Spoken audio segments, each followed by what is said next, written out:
Guys, কেমন আছো তোমরা সবাই? আশা করো সবাই খুব ভালো আছো, সুস্থ আছো। তুলিস গ্যালারির নতুন একটি ব্লগে তোমাদের অনেক অনেক ওয়েলকাম আর ভালোবাসা দিয়ে আজকের ব্লগটা শুরু করছি। আজকের থাম্বনেল আর টাইটেল থেকে বুঝতেই পেরেছো আজকে সেই কার্তিক পুজোর ব্লগ। হ্যাঁ হ্যাঁ জানি, অনেক অনেক অনেক লেট করে ফেলেছি, কিন্তু কেন লেট করে ফেলেছি সেটা তো আগে শোনো, তারপর না রাগ করে থেকো আমার ওপর। আর যাই হোক, তোমরা আমার ব্লগ দেখবে না দেরি হয়ে গেলেও সেটা আমি বিশ্বাস করি না।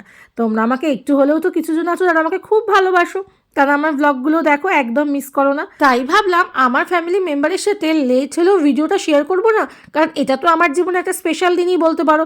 আজকে কাতুর বার্থডে সেলিব্রেশন, মানে কাতুর আজকে পুজো। তো ভাবলাম তোমাদের সাথে শেয়ার করি। দেখো সকাল সকাল উঠে আমি এদিকে আলুর দমের মশলা কষছি, নিরামিষ আলুর দম। বেশ বড় কড়াই নিয়েছি, তবে অতটা কোয়ান্টিটির না হলেও কড়াইতে যাতে ভালো মতন কষতে পারি তাই কড়াইটা একটু বড় সাইজেরই নিয়েছি। আর বেশ অনেকটাই আলু ছিল, জানো তো, প্রায় 1.5-2 কিলো মতন। আসলে বাড়িতে আজকে অনেক ছানাপোনারা আসবে, তারপরে ধরো বাড়ির লোকেরা আছে, তার সাথে লুচি তো ঠাকুরের হবেই। এই আলুর দমটা আমি নিরামিষ করলেও মানে বাইরের কড়াইতেই করছি, মানে এইটা হচ্ছে ঘরের কড়াই, ঠাকুরের কড়াই নয়। এটা ঠাকুরকে নিবেদন করবো না, এটা সবাইকে ওই লুচির সাথে সার্ভ করব। লুচি আলুর দম, এর সাথে সুজি তো থাকবেই, লুচি সুজি ঠাকুরকে দেওয়া হচ্ছে। আর আলুর দমটা আমি ভাবলাম একটু আলুর দম না করলে শুধু সুজি দিয়ে লুচি খাবে, তাই ভাবলাম একটু আলুর দম করে নিই কষা কষা করে। তো দেখো আমার আলুর দম রেডি, একটু ধনেপাতা গার্নিশিং করে দিচ্ছি। আর এই শীতের সময় ধনেপাতা যে কোনো রান্নায় দিলে না একদম স্বাদটা দ্বিগুণ বেড়ে যায়। দেখো আমার আলুর দম করা কমপ্লিট, একদম নিরামিষ একদম করেছি, কাজু কিশমিশ বাটা, আদা বাটা, এই সিম্পলভাবে করেছি, একটু ধনেপাতা দিয়ে দিয়েছি। খেতে কিন্তু দারুণ হবে মনে হচ্ছে, দেখতে একদম টেম্পটিং হয়েছে। আর আমার বরের দিকে এত সুন্দর আলুর দম দেখে বায়না করে বসলো, ও তো আজকে নিরামিষে যেহেতু ডালিয়া খাবে, তো বললো আমাকে একটু আলুর দম দাও। ও কিন্তু খেয়ে বললো জাস্ট অসাম হয়েছে, রাতে আমি খেয়ে দেখবো কেমন লাগছে। চলো, এখন 10:30 বাজে, এই এখন রান্না করে এলাম। আর আজকে পুজো জানো তো একটু তাড়াতাড়ি হবে, যেহেতু আমাদের পুরোহিত জেঠুর অনেকগুলো স্লটে পুজো আছে। এখন লক্ষ্মী পুজোর মতন কার্তিক পুজো ঘরে ঘরে হয়, তাই জন্য খুব তাড়াহুড়োই করছি যে 3:30টার মধ্যে পুজো করতে চলে আসবে। 3টে থেকে 3:30 বলেই দিয়েছে। তো আমি আগে ঘরের পুজোটা দেবো, তাই ঘরের পুজোর জন্য ফুল তুলে নিচ্ছি।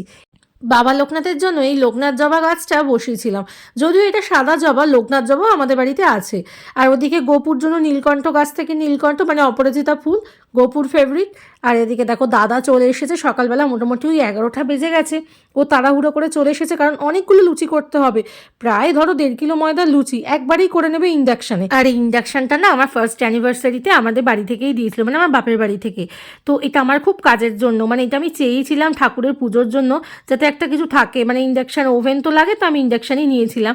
আর এদিকে কড়াই ঠড়াইও নেওয়া হয়েছিল। তো এই ঠাকুরের বাসন আলাদা, ঠাকুরের বাসনে ঠাকুরের রান্না হবে ফার্স্টে। এখন দাদা সুজিটা করছে। আর আজকে আমি ভিডিও এডিট করতে গিয়ে একটা জিনিস শিখলাম, জানো, আমি আগে এরকম সুজি করলে যখন সুজিটা নামাতাম তারপর গার্নিশিংয়ে কাজু কিশমিশ দিতাম, ওটা দাদার থেকে দেখেছিলাম। কিন্তু দাদা যে সুজি করতে করতেও তার ভেতরে কাজু কিশমিশ দেয় যাতে ওই সুজির ভেতরে পড়ে মুখে, মানে সুজির ভেতরটা কাজু কিশমিশটা থাকলে তাহলে খাওয়ার সময় মুখে পড়বে। এটাও কিন্তু অ্যামেজিং ব্যাপার, এটা কিন্তু আজকে ভিডিও এডিট করতে করতে আমি শিখে নিলাম। ব্যাস, সুজি করা তো কমপ্লিট। এখন ওদিকে লুচি ভাজার পালা। ময়দাটা আগেই মাখা ছিল, এখন এই তেল গরম করতে বসিয়ে দিয়েছে। তেলটা গরম হোক, একটু সময় লাগুক, একটু আস্তে করে ইন্ডাকশানে বসানো রয়েছে। আর ওদিকে ময়দার গোলাগুলো কেটে নিচ্ছে যাতে লুচিগুলো ভাজবে পটাপট বেলে ভেজে নিতে পারবে। আর এই পুরো ব্যাপারটা না ওই প্রতি বছর করে। আগের বছর যখন কার্তিক পুজো আমার বাড়িতে প্রথম হয়েছিল তখনও ওই করেছিল। কার্তিক পুজোয় লুচি সুজি করার দায়িত্বটা ওরই। লক্ষ্মী পুজোর সময় 10-15টা মতো লুচি হয় তো আমি করে ফেলি। আর এখানে আজকে প্রায় 120 থেকে 130 পিস লুচি হয়েছিল, মানে ভাবতে পারছো, 120টা তো বটেই, আমার যা মনে হয় আইডিয়া হয়েছিল অনেক লুচি হয়েছিল। এতগুলো লুচি ভাজা কম খাটনি মুখের কথা বলো তো। ও সমানে দাঁড়িয়ে দাঁড়িয়ে এই কাজটা এদিকে করছে, আর আমরা ওদিকে, আমি আর মাও চলে এসেছে, মা আর আমি মিলে ওদিকে গোছাগুছিটা করছি একটু একটু করে। আর এতগুলো লুচি করতে তো সময় লাগবে, তো ওই দিকটা করছে। প্রায় 11টা থেকে 2টো বেজে গেছিলো এই লুচি সুজি করতে করতে। ও এদিকটা সামলাক, আর আমি এখন ওপরে যাব কাজ করতে, মানে পুজোর গোছাগুছি আছে, কারণ 3টের মধ্যে পুরোহিত জেঠু বলেছেন পুজো করতে চলে আসবেন। তাই ওকে বললাম তুই লুচিগুলো ভেজে নে, আর সুজি তো হয়েই গেছে, আলুর দমও হয়ে গেছে। আলুর দমটা যদি ঠাকুরের কাছে দেবো না, লুচি সুজিটাই দেবো। বাড়িতে পুজো বলে কথা, আলপনা দেবো না তা কখনো হয়? একটু ছোট্ট করে দিতেই হবে, তাই একটুখানি যেখানে জলচৌকিটা দিয়ে দিলাম, যেখানে কাতুকে বসাবো, আর মেঝেতে একটু ঘটের কাছে ছোট্ট করে একটু আলপনা দিয়ে দিচ্ছি। আর ওদিকে দেখো মাকে একদম ফুল দমে কাজে বসে গেছে। আর দাদার 1 থালা লুচি অলরেডি ভাজা হয়ে গেল, আরও এরকম 2 থালা ভাজতে হবে। তো ওদিকে চলে যাচ্ছে, আর আমরা এদিকে জোর গোছাগুছি আরম্ভ করে দিয়েছি। তার আগে ভাবলাম কাতুকে একটু বসিয়ে নিই, কারণ মায়ের দেখছি পুষ্পপত্র গোছানো অলরেডি কমপ্লিট। এই যে দেখো লুচি সুজি রেখে দিয়ে গেছে, এই দেখো পুষ্পপত্র গুছিয়েও দিয়েছে।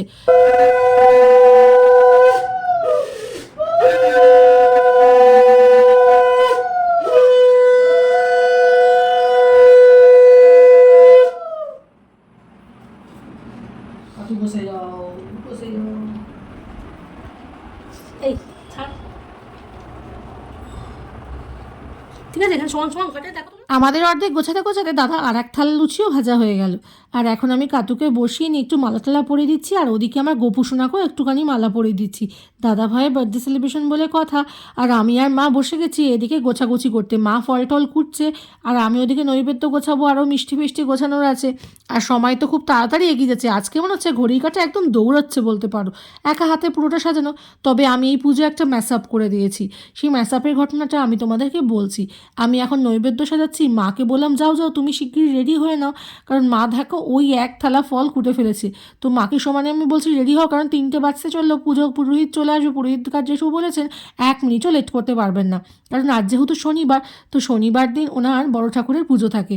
তো ওই জন্য উনি বলেছেন একদম আমি লাস্টে পুজো করবো আর একজনের, তার আগে তোমারটা করে দেবো। উনি রাজি হচ্ছিলেন না, তাও আমি জোর করেই আমি নিয়েছিলাম। আর ওই যে দেখতে পাচ্ছ আমার পায়ে কিন্তু ক্রেপ বাঁধা, আমার পায়ে কিছুদিন আগেই একটা ছোট্ট অ্যাক্সিডেন্ট হওয়াতে আমি পা মুড়ে যে বসে আছি, যে কাজ করতে পারবো এটা আমি ভাবতেই পারিনি। দেখো ঠিক টাইমে পুরোহিত যেটু চলে এসেছেন। ঝুড়িগুলো খুলে দিতে হবে। এই যে কাতুসোনাকে দেখছো, বিয়ের প্রথম বছর এই কাতুসোনাকে আমি পাই, এবং সেই বছর যেহেতু দিনের বেলা পেয়েছিলাম, সকাল মানে পুজোর দিন সকালবেলা, তো পুরোহিত কোথায় পাবো, সেই বছরও পুজো হয়নি, তারপরের বছরও আমার জ্যাঠা শ্বশুর মারা গেছিলো, তাই জন্য পুজো হয়নি। তো 2023 থেকেই পুজোটা হচ্ছে। তো আগের বছরও হয়েছে এই মূর্তিতেই, এবছরও এই মূর্তিতেই আমি করছিলাম। কিন্তু এই জেঠু বললেন একই মূর্তিতে নাকি প্রতি বছর পুজো করতে নেই, যেহেতু পুজো হয়ে যাওয়া মূর্তি। এবার আমি ভেবেছিলাম হয়তো এই মূর্তিতেই হয়তো 4 বছর আমি পুজো করে উদযাপন করব, কিন্তু সেটা নয়। কারণ এটা নাকি নিয়ম যে প্রত্যেক বছর একটি করে মূর্তি কিনে এবং পরের বছর সেই মূর্তিটা জলের মধ্যে দিয়ে দিতে হয়, জলের মধ্যে নয়, ওই ঘাটে বসিয়ে আসতে হয়। তো কিন্তু সেই নিয়মটা আমি জানতাম না, এটা আমার জানা ছিল না। যাই হোক, আগের বছর যিনি করেছিলেন তিনি আমাকে এই নিয়মগুলো বলে দেননি, কিন্তু এই পুরোহিত জেঠু আমাকে পুজো করতে বসে বললেন যে পুজো করা মূর্তিতে নাকি দ্বিতীয়বার পুজো করতে নেই, এবং এই মূর্তিটা আগের বছর যেমন রেখে দিয়েছিলাম জল মিষ্টি দিয়ে, এবছর অন্য মূর্তি এনে পুজো করে এই মূর্তিটাকে পরের দিনকে ঘাটে বসিয়ে আসতে হয়। কিন্তু আর কি করা যাবে বলুন, আমি তো এদিকে জানতাম না। আমি যতক্ষণে শুনলাম ততক্ষণে ওদিকে পুজো শুরু হয়ে গেছে, আর আমার কাতুরও হয়তো ইচ্ছা ছিল এই মূর্তিতেই পুজো হবে। আর মা দেখুন এখানে যেহেতু নৈবেদ্যর খিলি করা হয়নি, তো এখানে পানের খিলিগুলো করে দিচ্ছে, আর ওদিকে জেঠু পুজো শুরু করে দিয়েছেন।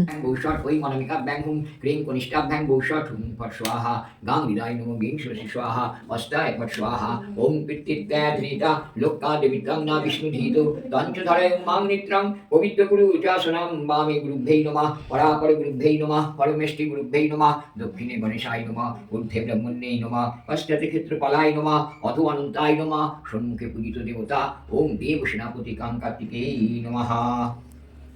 বিষ্ণুর দর্শিকে মাসি তুলা রাশিস্যে ভাস্করে কৃষ্ণে পক্ষে প্রতিপত্তিতৌ কাশ্যপ গোত্রায়া স্বর্ণালী দাসী ওম মনস্কামনায় পুণ্যায় সুসন্তান লাভ কামনায় কাশ্যপ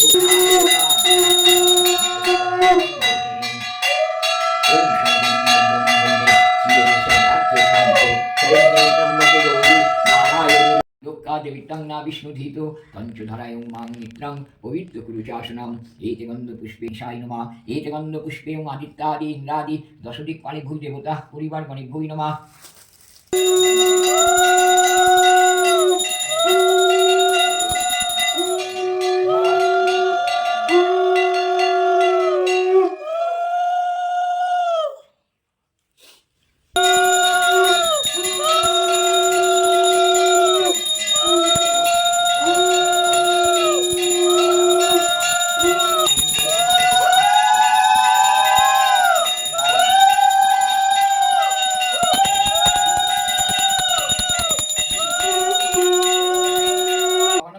প্রদীপ রাউত। বিষ্ণুরম তৎসদ্য কার্তিক মাসি তুলা রাশিস্যে ভাস্করে শ্রীকৃষ্ণে পক্ষে প্রতিপদ্ধিতৌ কাশ্যপগোত্রস্য প্রদীপ রাউত দাসস্য সচন্দন তুলসীপত্রং বহুরূপায়ং পরমাত্মনি নমঃ। কাশ্যপগোত্রস্য গোত্রায় আমার নাম কৃষ্ণ রাউত। কৃষ্ণ রাউত দাসী সচন্দন তুলসীপত্রং বহুরূপায়ং পরমাত্মনি নমঃ।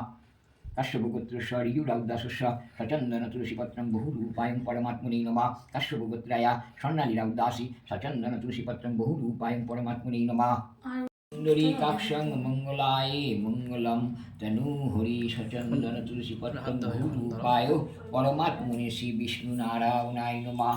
এতৎ সচন্দন তুলসীপত্রং বহুরূপায় পরমাত্মনে শ্রী বিষ্ণু নারায়ণায় নমঃ। एतद्धर्मशनायं श्रीविष्णुनारायणाय नमः। ॐ नारायणं नमस्कृत्य नरं चैव नरोत्तमं देवीं सरस्वती चैव ततो जयेत् ॐ नमो। ॐ करजलं श्रीपदायिने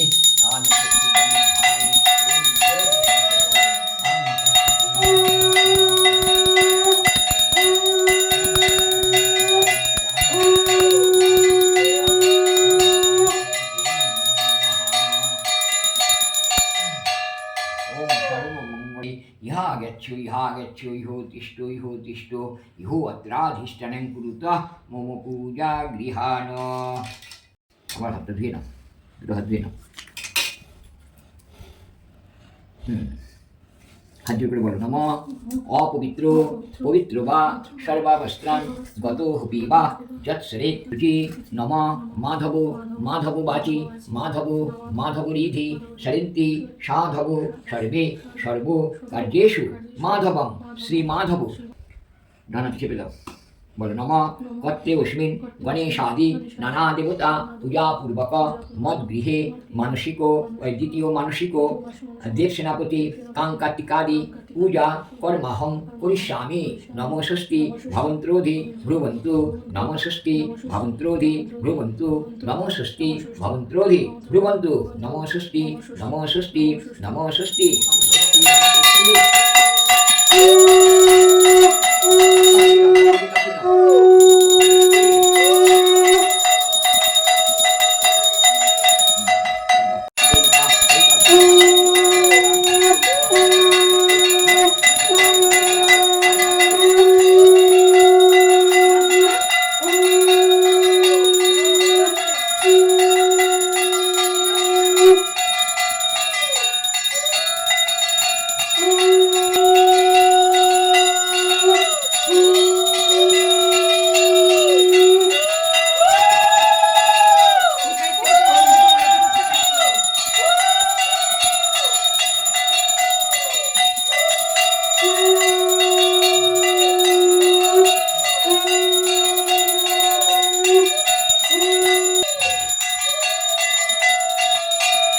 गजाननं विघ्ननाशकारं हेरम्बं पुनमहम्।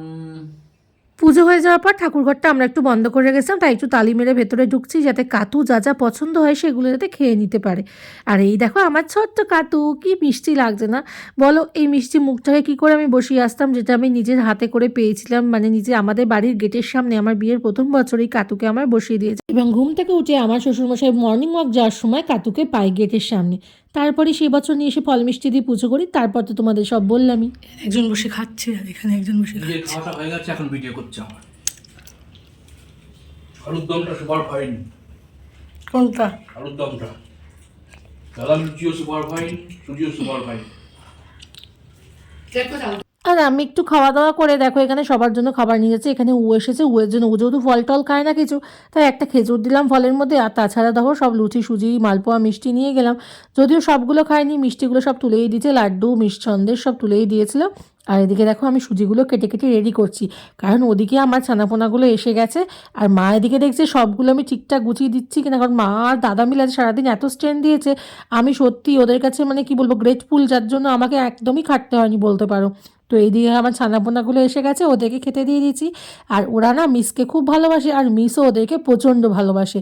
আর ওরা প্রত্যেকটা ওকেশনেই বলো, আমার বাপের বাড়িতে বলো, আমার এখানে শ্বশুর বাড়িতে কোনো পুজো হলে আমি ওদেরকে বলি, কারণ ওরা না আসলে মনে হয় পুরোটাই ফাঁকা ফাঁকা লাগে। আর আমার মা দেখো ওদের সাথে বসে গেছে জমিয়ে আড্ডা দিতে, কারণ আমি যখন আমার বাপের বাড়িতে পড়াতাম ওদেরকে বকলে মাই কিন্তু খুব রেগে যেত, তাই মায়ের সাথে ওদের ইকুয়েশনটা একটু অন্যরকম। আর এখানে দেখো আমার দাদাকে খেতে দিয়ে দিয়েছি, কারণ ও সকাল থেকে না খাওয়া জানো, একদমই খায়নি কিচ্ছু, ও উপোস করেছে, তাই ওকে দিয়ে দিলাম যে তুই খা প্রসাদ। ও বলছিল বাড়ি গিয়ে খাবো, আমি বললাম বাড়িতে সব গুছিয়ে দিচ্ছি, বাড়িতে খাবি, কিন্তু এখন এখানে বসে তোকে খেতেই হবে। আর এরা দেখো আমার চিলার পাটিগুলো বসে বসে নিজেদের মধ্যে কী আওয়াজ করছে, আর নিজেদের মধ্যে খুব আনন্দ করে মজা করে ওরা খাচ্ছে যাচ্ছে। আর ভিডিও এখানে ক্লিপসগুলো যখন নিচ্ছে, তুমি কিন্তু এই ভিডিওগুলো ছাড়বে না বলে চিৎকার করছে, কিন্তু যদিও এই মুমেন্টগুলো ধরে রাখার মতন। এই যে দেখো দেখতে পাচ্ছ একটি মেয়েটিকে, এই মেয়েটি কিন্তু ওদের থেকে অনেকটাই সিনিয়র, কিন্তু ওরা দিদিকে এত ভালোবাসে যে কোনো ওকেশনে ওরা আসলে ওই দিদিকে আসতে হবে, কারণ দিদি ওদের সাথে একদম ছোটদের মতনই মেশে, আর ও দিদিকে ওরা ভীষণ ভালোবাসে। আর এদের মধ্যে আরও দুজন কিন্তু মিসিং আছে, মানে ওরা কোনো কারণবশত টিউশন থাকা সত্ত্বে আসতে পারেনি। আর এরা দেখো এখন নিজেরা বসে বসে পোজ দিচ্ছে ফটো তোলার জন্য, কারণ ওদেরকে আমি বলেছিলাম একটা থাম্বনেলের জন্য পোজ দিয়ে ফটো তুলতে, আর সেটার জন্য সবাই মিলে এখন পোজ দিয়েছে ফটো তুলবে বলে। আর দেখো দেখতে দেখতে প্রায় রাত হয়ে গেল, মা এখন চলে যাওয়ার পরে প্রায় সারাদিন প্রচণ্ড স্ট্রেন দিয়েছে মা আর দাদা মিলে। আর ওদিকে এত খেটেছে আমার খাটনিটা অনেকটাই হালকা হয়ে গেছে, যেহেতু আমার পায়ে একটা ছোট্ট অ্যাক্সিডেন্ট হয়েছে, তোমাদের আগেই বললাম, অনেকটাই শরীরটা খারাপ। তো এবারে তোমাদের দাদাভাই মানে আমার বর আর আমার দাদা আর মা মিলে এতটাই খেটে দিয়েছে, আমাকে একদম কিন্তু অল্প কাজই করতে হয়েছে, অনেকটাই স্ট্রেন দিয়েছে এবারে, যেহেতু আমার পা নিয়ে আমি করতে পারিনি কিছু। তো ওরা এখন বাড়ি ফিরে যাচ্ছে। আর আজকের ব্লগটা এখানেই শেষ করছি। তোমাদের ভালো লাগলে অবশ্যই কিন্তু লাইক কমেন্ট শেয়ার করো, চ্যানেলটা সাবস্ক্রাইব করে দিও। ব্লগটা কেমন লাগলো কমেন্ট করে জানাতে একদমই ভুলো না। ভালো লাগলে অবশ্যই লাইক কমেন্ট শেয়ার করো। ভালো থেকো, সুস্থ থেকো, যত্নে থেকো। দেখা হবে নতুন একটি ব্লগে তোমাদের সাথে।